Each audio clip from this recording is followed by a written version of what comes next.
பாருங்க, யோவான் ஸ்நானகன் தன் வாழ்க்கையை அர்ப்பணித்து தன்னை அவன் வெறுத்தான். தன்னுடைய வாழ்க்கையை அவன் அற்பமா எண்ணி அவன் ஊழியம் செய்யும் போது பிரசங்கித்த பிரசங்கம் என்ன தெரியுங்களா? மனம் திரும்பு என்று பேசினான். ஆண்டவராகிய இயேசு கிறிஸ்து 30 ஆண்டுகள் பொறுத்து கொண்டு இருந்தார். அவருடைய நேரம் வந்தபோது அவர் கடந்து வந்து பிரசங்கித்த முதல் பிரசங்கம் என்ன தெரியுங்களா? மனம் திரும்புங்கள் என்று பிரசங்கம் பண்ணினார். அவரை தொடர்ந்து வந்த சீஷர்கள் எல்லாரும் பிரசங்கித்த ஒரே பிரசங்கம் என்னது? மனம் திரும்புங்கள்.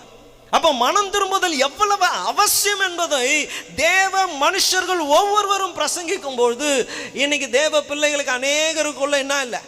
மனம் திரும்புதல் இல்லவே இல்லை. தங்கள் வாழ்கிற அதே பொல்லாத வாழ்க்கை, அதே விதமான குணம், அதே விதமான பேச்சு, அதே விதமான நடக்கை, அப்படியே தான் இருக்கிறாங்க. பேர் மட்டும்தான் கிறிஸ்துவ பெயர்.